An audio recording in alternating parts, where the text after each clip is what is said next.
고린도전서 4장 1절에서 5절 말씀을 통해서 나를 심판하실 이라는 제목으로 하나님 말씀 함께 나누겠습니다. 우리가 저번에 설교 때 제가 여러분들에게 알려드린 내용입니다. 복습하는 차원에서 질문을 드려볼게요. 자, 믿음이 좋은 사람하고 믿음이 좋지 않은 사람하고 어떻게 구분한다고 그랬죠? 네? 다들 땅을 쳐다보고 저희가 눈을 못 마주치는 거 보니까 목사님이 언제 그걸 가르쳐줬나 이런 표정인데 저는 분명히 가르쳐드렸습니다. 여러분들이 생각을 못하고 잊어버렸을 뿐이지요. 자, 믿음이 좋은 사람과 그렇지 못한 사람의 차이는 시각의 차이입니다. 사람을 보는 사람이 있고요, 하나님을 보는 사람이 있습니다. 여기에 정답이 있지요. 그럼 믿음이 좋은 사람은 사람을 봐요, 하나님을 봐요? 그렇죠. 그럼 믿음이 연약한 사람은요? 사람을 보겠죠. 그 차이가 있는 거예요. 나는 믿음이 좋다 나쁘다, 이 성경에 우리에게 너무나 많은 신앙의 인물들이 우리에게 알려주지 않습니까? 설교를 준비하다가 다니엘이 또 생각이 났어요. 다니엘이 그 모함하는 다니엘이 이제 왕이 다니엘을 그 총리 3명 가운데 가장 높은 자리에 세우려고 그랬잖아요. 그걸 다니엘을 시기하던 사람들이 다니엘을 끌어내리기 위해서 뒷조사를 좀 시켜봐라. 그래서 뒷조사 시키죠. 성경에 어떻게 기록되어 있습니까? 아무 허물, 아무 그릇됨이 없었더라. 어떻게 다니엘이 이렇게 정말 천지 하나, 뇌물 하나 받지 않았다는 거잖아요. 그 높은 자리에 오르기까지. 어떻게 그는 그럴 수 있었을까요? 사람을 보지 않고 하나님을 봤다는 거예요. 그러니까 사람을 의식하지 않고 하나님을 보니까 그렇게 내가 살 수 없었더라는 거죠. 그래서 어떻게 해서든지 다니엘을 끌어내리려고 가만히 보니까 다니엘이 하루에 3번 예루살렘으로 향하여 기도를 하더라는 거죠. 그러니까 왕에게 가서 이런 문서를 만들지요. 이 왕이시여, 처음에 이게 다리오 왕을 높이는 건지 알았죠. 왕이시여, 왕 외에 다른 신이나 누구에게나 절하면 사자굴에 던져 넣읍시다. 이게 사실 왕이 다니엘을 모함한 건 줄 알았더라면 이거 안 만들었을 거예요. 몰랐어요, 왕도. 그래서 조서를 다 반포하고 난 다음에 보니까 다니엘은 여전히 그러니까 쉽게 말하면 이거잖아요. 하나님께 기도하면 어떻게 된다고요? 사자굴에 들어간다고요. 30일 동안. 30일이 지난 다음에 기도해도 되는데 굳이나 다니엘은 여전히 계속해서 하나님을 향하여 하루에 3번 기도하더라는 거죠. 그러니까 왕에게 가서 왕이시여, 우리가 이렇게 조서를 내리지 않았습니까? 근데 다니엘이 왕을 향하여, 그러니까 하나님을 향하여 자기 신께 계속 기도하더이다.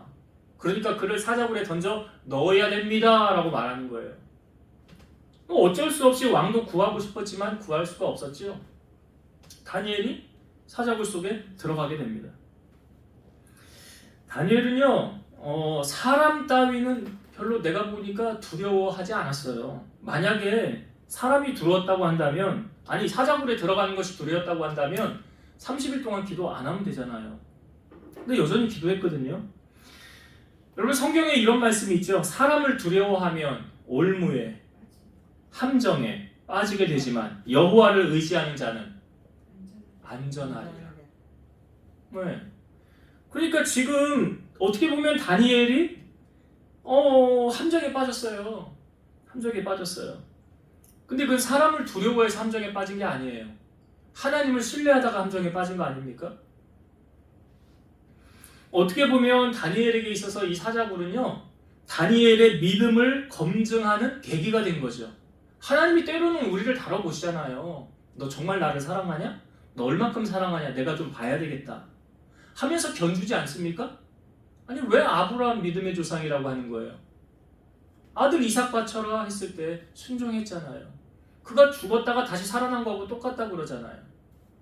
그러니까 아브라함 순종했잖아요. 그거 하나님이 아브라함의 믿음을 보기 위한 거죠. 그 테스트예요. 그 유혹이 아니라 테스트한 거잖아요. 어떻게 보면 다니엘에게도 있어서도 이거 테스트일 수 있어요. 너 정말 하나님을 위해 목숨 내어놓을 수 있어? 그래서 이 사자굴에 들어가게 된 것 아닙니까? 그러니까 하나님의 살아계시는 기적을 경험하게 되는 원 계기가 된 거죠, 다니엘은. 이것을 통해서 다니엘은 사자굴에서 하나도 상함이 없이 나올 수 있었지만, 다니엘을 모함하는 사람들은 다니엘이 나온 다음에 왕이 저들을 쳐 넣으라 하는 순간 사자에 밥이 되어서 다 죽게 되지 않습니까? 다니엘이 사자굴에서 이제 나오기 전에 왕이 가장 아침에 가서 다니엘을 불러요. 다니엘아, 다니엘아, 네가 항상 섬기는 너의 하나님이 너를 구원했느냐? 만약에 구원하지 않았다고 한다면 하나님이 가짜겠지요. 그런데 다니엘이 이렇게 왕에게 말하지 않습니까? 나의 하나님이 이미 그의 천사를 보내어 사자들의 입을 봉하셨으므로 사자들이 나를 상해하지 못하였사오니 이는 나의 무죄함이 그 앞에 명백함이오며 또 왕이여 나는 왕에게도 해를 끼치지 아니하였나이다. 그러니까 하나님도 아신다는 거예요. 내가 하나님 앞에 떳떳하고 왕 앞에 떳떳하고 내가 잘못한 게 없다는 것을, 그러니까 비리를 저지르고 악한 일을 한 것이 없다는 것을 이건 하나님도 아신다는 거죠. 그리고 그 다음 절 말씀이 이거예요. 다니엘 6장 23절인데 왕이 심히 기뻐서 명하여 다니엘을 굴에서 올리라 하매 그들이 다니엘을 굴에서 올린즉 그의 몸이 조금도 상하지 아니하였으니 이는 그가 다니엘이 자기의 하나님을 믿음이었더라. 다니엘이 자기의 하나님을 뭐 했대요? 믿었대잖아요. 여러분 우리 신앙생활 다른 말로 뭐라고 그랬어요? 믿음생활이요. 주일날 우리가 믿음에 관해서 앞부분에 제가 말씀드렸잖아요. 그래서 하나님 앞에 나아가는 하나님이 계신 것과 또한 하나님이 자기를 찾는 자들에게 상 주시는 이심을 뭐 해야 된다? 그러니까 여러분들이 이 귀한 시간에 여기 앉아서 예배를 드리면서 하나님 앞에 하나님 나 지금 내 문제 아시죠? 나 지금 간구하니까 이거 응답해 주시고 해결해 주실 줄로 믿습니다. 여러분 그런 믿음으로 예배하시죠? 할렐루야. 그래야지. 그래야 헛수고 하는 거 아니잖아요. 그러니까 믿음 좋은 사람은요 하나님을 보는 사람이에요. 그리고 하나님만을 믿는 사람이에요. 우리는 일상 신앙생활을 하면서도 사람을 많이 의식하느냐 하나님을 많이 의식하느냐 여기에 따라서 그 사람의 믿음의 수준이 결정되어지는 거예요. 그럼 여러분 바울은요 오늘 본문의 주인공 사실은 바울인데 바울은 하나님을 의식했을까요? 사람을 의식했을까요? 사도 바울이 바울 서신 13권 가운데 가장 늦게 쓴 서신이 있는데 그게 뭐냐면 디모데 후서예요. 디모데 후서가 이제 바울이 참수형을 당하기 한 1년 정도 전에 기록을 한 가장 마지막에 쓴 글입니다. 디모데 후서가. 이제 디모데 후서는 사도 바울이 나의 이제 그 끝이 거의 다가왔음을 이제 거의 알고 있어요. 사도 바울 자신이. 아, 내가 이제 할 일을 다 했구나. 나의 사명을 이제 다 했구나. 그리고 사도 바울이 참수형 목이 잘려서 순교를 당하지 않습니까?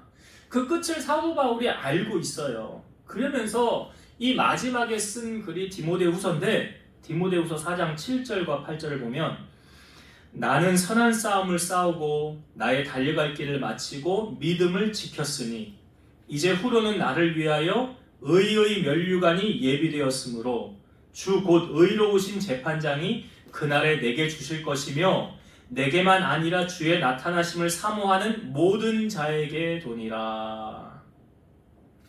내가 선한 싸움 싸우고 나의 달려갈 길을 다 가고 믿음을 지켰다는 거예요. 마지막 순간까지 여러분 믿음 버리시면 안 되죠. 믿음을 지켰대요. 그리고 이제 주님이 나를 위해 의의 면류관이 예비되어져 있을 거래요. 근데 이것은 사도 바울만 위한 것이 아니라 예수를 주님으로 고백하며 주의 선한 일에 앞장서는 모든 자에게도 똑같은 이 상급을 주신다고 약속하고 있어요. 바울은 1차, 2차, 3차 선교 여행 또 로마와 서바나까지 복음을 전하는데요. 사도 바울은 한 번도 사람을 보고 이 복음을 전한 적이 없습니다. 하나님을 보고 한 거예요. 그러니까 사도 바울이 그러잖아요. 내가 빚진 자래잖아요. 무엇에 빚을 졌대요? 복음에 빚진 자라. 내가 복음에 빚진 자라. 그래서 사도 바울이 제가 이 말씀을 아주 예전부터 신학교 갈 때부터 늘 이 말씀을 많이 묵상해 왔는데요. 사도행전 20장 24절의 말씀 보면 나의 달려갈 길과 주 예수께 받은 사명 곧 하나님의 은혜의 복음을 증언하는 일을 마치려 하면은 나의 생명조차 조금도 귀한 것으로 여기지 아니하노라. 복음을 위해서 사도 바울은 생명까지도 내어놓을 수 있는 그런 각오로 사도 바울은 복음을 전했다는 거예요. 바울은 자신을 오늘 말씀해 보니까 그리스도의 일꾼이고 하나님의 비밀을 맡은 자로 여길지어다 라고 1절에 말하고 있죠. 그러니까 다시 말씀드리면 바울이 하는 일은 어떤 일입니까? 여기 그리스도의 일꾼이요 라고 성경이 말하고 있잖아요. 그러니까 바울은 지금 사람의 일을 하는 것이 아니라 하나님의 일을 하고 있다라는 걸 알려주고 있죠. 자, 여러분은 여러분의 일과 하나님의 일이 구분되어져 있습니까? 구분되어져 있지 않습니까? 질문을 하면 좀 대답을 하고 반응을 해주셔야 되는 거예요. 하나님의 일이 구분되어져 있나요? 구분되어져 있지 않나요? 하나님의 일과 내 일이. 자, 여러분 교회에서 봉사하고 섬기는 일은 하나님의 일이고 내가 생활하는 직장이나 사업장에서 하는 일은 하나님과 상관이 없는 일입니까? 상관이 있는 일입니까? 네? 예, 상관이 있다고 한다면 나의 일과 하나님의 일에 구분이 있어요? 없어요? 없는 거죠. 상관이 있는 거면. 하나님께서 우리를 직장이나 사업장의 선교사로 우리를 파송하셨습니다. 하나님께서 나를 세상으로 파송하셨다면 우리는 세상 속에서 지금 하나님의 일을 하고 있는 거예요. 꼭 신학교 가서 신학을 공부를 하고 목회를 해야만 하나님의 일을 하는 게 아닙니다. 지금 나에게 주어진 일을 통해서 하나님의 영광을 높이고 그 나라와 그 일을 구하고 있다면 그것이 바로 하나님의 일을 하고 있는 거예요. 그럼 하나님의 일을 하는 우리의 자세는 어떠해야 될까요? 자, 오늘 본문의 2절 말씀 한번 보겠습니다. 2절은 같이 한번 읽어볼게요. 같이 시작. 그리고 맡은 자들에게 구할 것은 충성이니라. 여기 사도 바울이 앞부분의 1절에 그리스도의 일꾼 하나님의 비밀을 맡은 자라고 말하고 그리고 연결이죠. 그리고 맡은 자들, 뭘 맡은 자들이에요? 하나님의 일을 맡은 자. 제가 앞부분에 여러분 질문 드렸어요. 하나님의 일과 나의 일이 구분이 안 되어져 있다고 한다면 내가 지금 하는 일이 하나님의 일이라는 사실이죠. 그러면 내가 지금 하고 있는 이 일을 통해서 나는 충성을 다하고 있느냐? 지금 그리고 맡은 자들에게 구할 것은 뭐래요? 충성이니라. 그러면 내가 충성했는지 충성하지 않았는지 누가 가장 잘 알까요? 네? 예, 누가 가장 잘하는지 오늘 성경에 답이 있지요. 자, 3절과 4절의 말씀을 한번 보겠습니다. 너희에게나 다른 사람에게나 판단받는 것이 내게는 매우 작은 일이라. 나도 나를 판단하지 아니하노니 내가 자책할 아무것도 깨닫지 못하나 이로 말미암아 의롭다 함을 얻지 못하노라. 다만 나를 심판하실 이는 주시니라. 오직 나를 심판하실, 제가 좀 이따 현대어 성경으로 이 3절 4절을 다시 읽어 드릴 거예요. 좀 쉽게 번역된 걸로. 그러니까 내가 충성을 했는지 안 했는지 나를 판단하실 이는 누구래요? 주시니라. 그래, 내가 충성했는지 충성 안 했는지 목사님이 가장 잘 알까요? 집사님, 장로님, 권사님이 가장 잘 알까요? 아니에요. 하나님이 가장 잘 아세요. 신앙생활을 하면서 우리는 자기의 잣대로요. 그래서 남을 판단해서는 안 되는 거예요. 내가 보기에 저 사람은 충성하지 않은 것 같은데 라는 시각으로 바라볼 수 있다 할지라도 하나님의 시각은 그가 충성되게 일했다라고 말하면 충성된 거예요. 근데 우리가 보기에 저 사람은 아주 열심히 일한 것 같은데 하나님이 보기에 쟤는 충성하지 않았어 하면 충성하지 않은 거예요. 그러니까 우리가 판단하는 것하고 하나님이 판단하는 것하고 다를 수 있다는 사실이죠. 그러니까 나의 기준의 잣대로 남을 판단하는 것은 큰 실수를 야기할 수 있다는 사실입니다.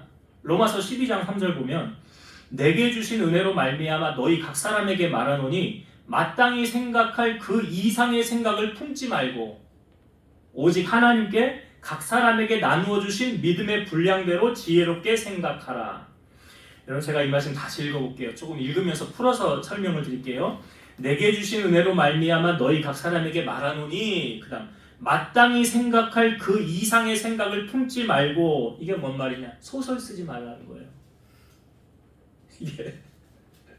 이게 내 생각으로 소설 쓰고 있는 거예요.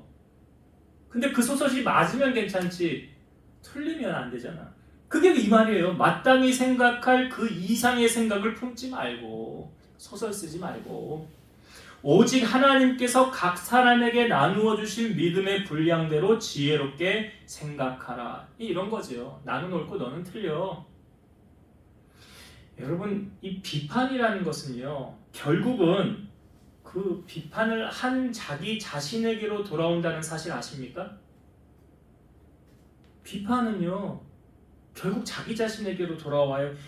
이거 예수님이 알려주셨잖아요.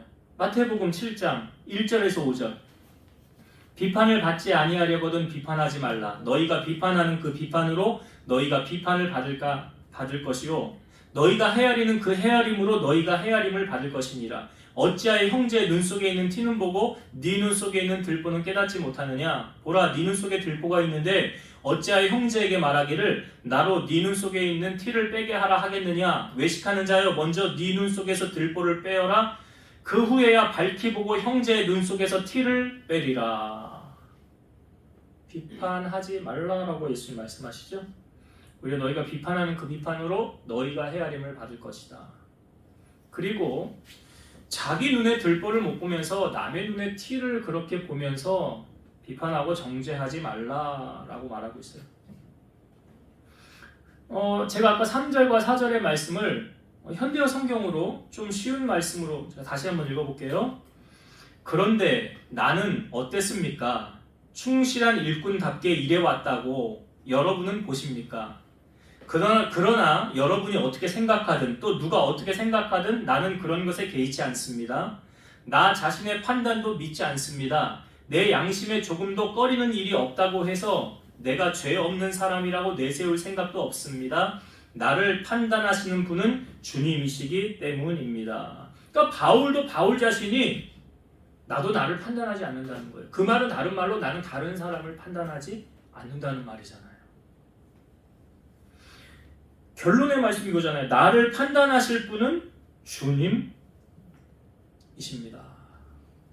나를 판단하실 이는 주님밖에 없습니다. 전도서 말씀에도 보면 그 사람이 사랑을 받을는지 미움을 받을는지 모른다고 그러잖아요. 왜요? 그 사람의 결론이 아직 가지 않았기 때문에. 그래서 끝까지 가봐야 아는 거 아닙니까? 예수님이 3년 공생애 하실 때 가늠하다가 현장에서 잡혀온 여인이 있었어요. 예수님에게 다가와서 사실은 예수님에게 다가온 목적이 뭐냐면 예수를 시험하려고 데리고 온 거죠. 사람들이 그럽니다. 모세의 율법에 의하면 이런 사람은 돌로 쳐서 죽이라고 하였는데 당신은 어떻게 할 겁니까? 그때 예수님이 땅에는 뭐라고 쓰시면서 조금 있다가 한 말씀 던지는데 이렇게 말씀하셨지요. 너희 중에 죄 없는 자가 먼저 돌로 쳐라. 너희 중에 죄 없는 자가 먼저 돌로 쳐라. 이 말을 들은 사람들이 양심의 가책을 받아 어른부터 어린 아이까지 다 그 곁을 떠나게 됩니다. 아무도 돌을 던지지 않고 다 떠나가요. 그리고 예수님하고 여인만 남습니다. 예수님이 여인에게 이렇게 말씀하시죠. 여자여, 너를 고발하던 그들이 어디 있느냐? 너를 정죄할 자가 없느냐? 했더니 주위를 둘러보니까 주여 없나이다. 그때 예수님이 이렇게 말씀하셨어요. 나도 너를 정죄하지 아니하노니 가서 다시는 죄를 범하지 말라. 여러분 누구도 정죄할 권한은 없다는 거죠. 오직 예수님만 판단하실 이시라는 사실을 오늘 우리에게 성경은 알려주고 있습니다. 남을 판단하고 정죄하는 것이 아닌 오늘 하나님께서 우리에게 원하시는 것은 뭘까요? 용서하고 화합하고 사랑으로 품는 믿음의 성숙한 자세를 보여주는 것. 이것이 진정한 크리스찬의 삶이다라는 거예요. 왜 사도 바울이 지금 이 고린도전서 4장에 이렇게 나를 판단하시리는 주님밖에 없다라고 말씀하며 강조하는지를 우리가 계속 앞부분에서 연결되어진 말씀이죠. 왜 고린도 교회 편지를 쓴 이유가 뭐라고 그랬어요? 분쟁과 시기라고 그랬잖아요. 그러니까 서로 시기하면서 네가 잘났느니 내가 잘났느니 판단하고 정죄하지 말라라는 거예요. 그걸 강조하고 있는 거예요. 나도 나를 판단하지 않는데, 그러니 서로 판단하지 않는 것이 가장 주님이 원하시는 바다라는 거예요. 그리고 한 가지 더 이 말씀을 하면서 결론의 말씀이, 자 5절의 말씀을 좀 읽고 말씀을 나눌게요. 5절.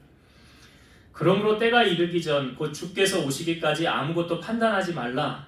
그가 어둠에 감추인 것들을 드러내고 마음의 뜻을 나타내시리니 그때 각 사람에게 하나님으로부터 칭찬이 있으리라. 왜 하나님만 판단하실 수 있다고 하시느냐? 그 이유가요, 하나님만이 상과 벌을 주실 수 있기 때문이다. 하나님만. 여기 5절에 우리가 읽은 말씀에 보면 그러므로 때가 이르기 전 주께서 오시기까지 아무것도 판단하지 말라 나오죠. 그 다음에 그가 어둠에 감추인 것들을 드러내고, 이거 어둠에 감추인 것들이 뭘 말하는 겁니까? 은밀히 행하는 것들이에요. 여러분, 여기 은밀히 행하는 것들 가운데는 두 가지가 있어요. 아무도 모르게 저지르는 범죄.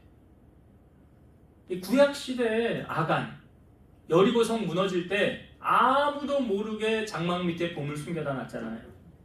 은밀히 행했잖아요. 그러니까 여기 어둠에 감추인 것들은 두 가지인데, 첫 번째는 은밀히 행하는 악한 죄. 이거는 사람은 속일 수 있을지 몰라도 하나님은 속일 수가 없다. 다 드러나는 거예요.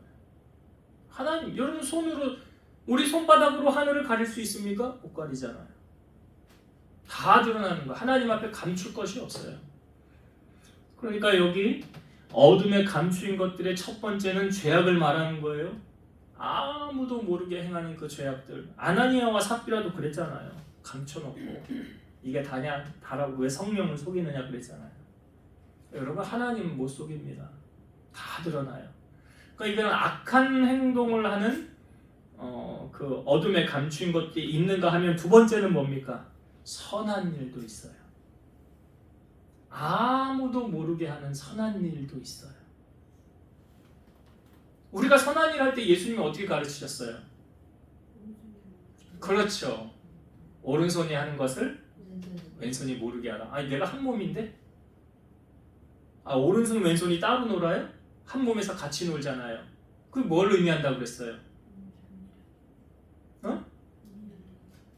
빨리 잊어버리라고 그랬잖아. 자꾸 내가 했다고 입으로 떠벌리면 그 사람은 하나님 상급이 있어요, 없어요? 없다고 그랬지. 자기 상급 자기 입으로 다 받았다고 그랬잖아. 오른손이 하는 것을 왼손이 모르게. 복음성가에도 있잖아요. 내가 은밀한 곳에서 선한 일 할 때도 주님은 함께 계셔 그러잖아. 그러니까 여러분, 선을 행할 때도 주님이 보시기에 주님의 상급을 기대하면서 하는 사람들은요, 은밀하게 모르게 하는 거예요. 모르게. 내가 교회 헌금을 얼마를 했는데 나를 이따오르면 태우, 그 상급 못 받습니다. 그 상 없어요, 그 사람.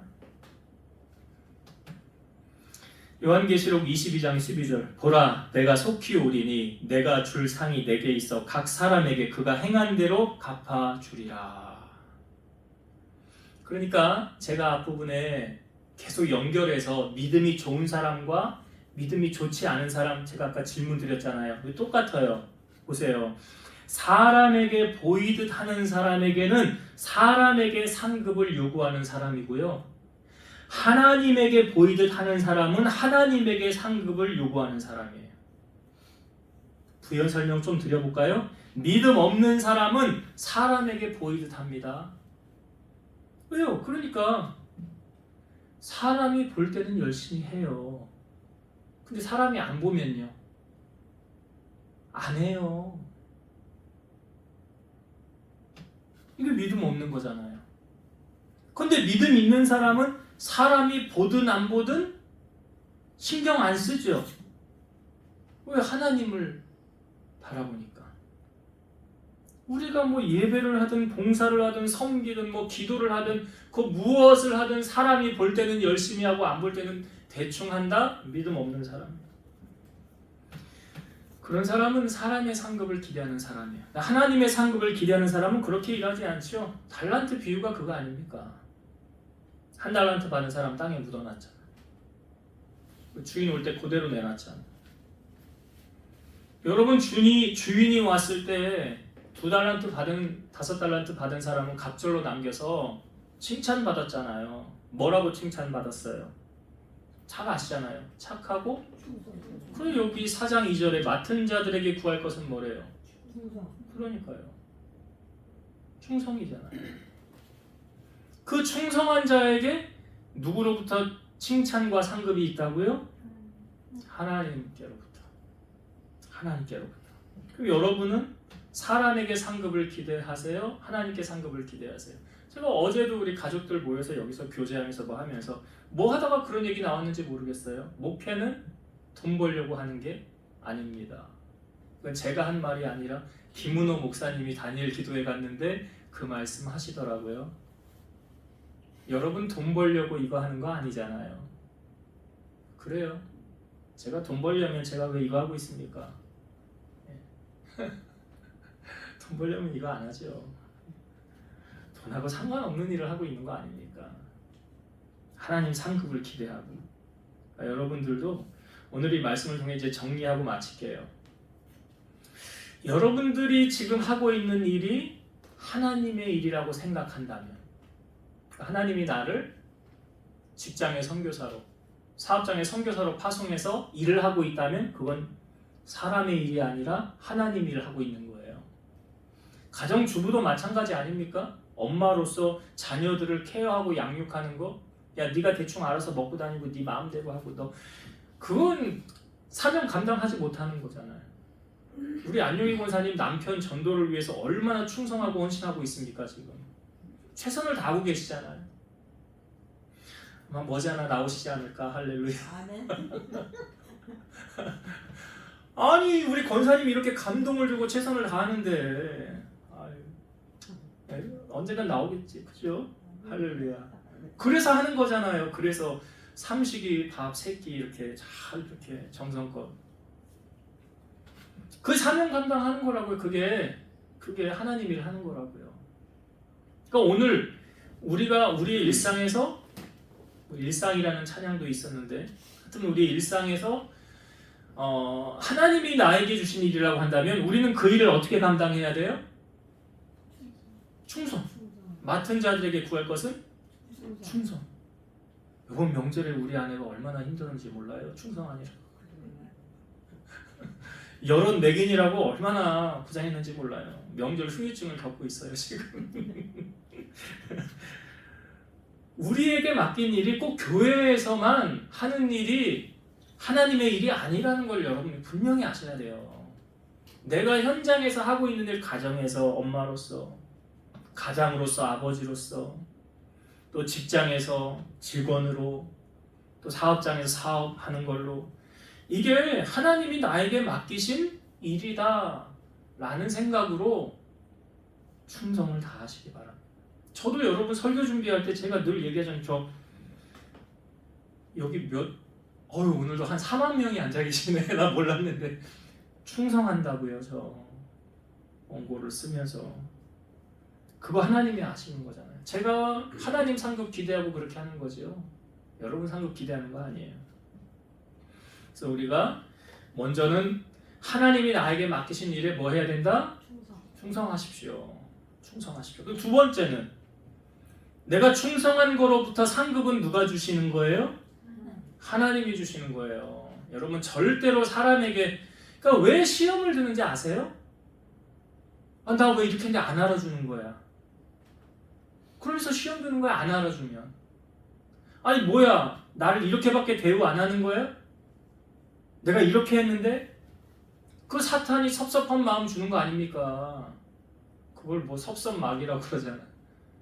그러면서 시험 든, 그 왜 시험 듭니까? 하나님이 알아주면 됐지. 믿음이 어린아이 같은 사람이잖아요. 제가 믿음 좋은 사람하고 믿음 안 좋은 사람하고 뭘로 구분한다고 그랬어요? 예, 또 잊어버린 건 아니죠. 하나님의 시각, 하나님을 의식하는 사람과 사람을 의식하는 사람. 믿음 좋은 사람은 사람 의식하지 않아요. 아니 오늘도 누가 와야 되는데 누가 안 보였네? 저 사람 왜 안 온 거야? 이 사람을 의식한다고요. 믿음의 사람은 하나님만 바라본다고요. 다니엘처럼. 왜 그렇다고요? 상급이 어디로부터 온다고요? 하나님. 상과 벌이 하나님께로부터 온대잖아요. 요한계시록 아까 22장 12절 보라 내가 속히 오리니 내가 줄 상이 내게 있어 각 사람에게 그가 행한 대로 갚아주리라. 여기 보니까 어둠에 감추인 것들 다 드러낸다고 그랬잖아요. 감출 수 있는 게 아무것도 없어요. 다 드러난다고요. 그때에 각 사람에게 하나님으로부터 칭찬이 있으리라.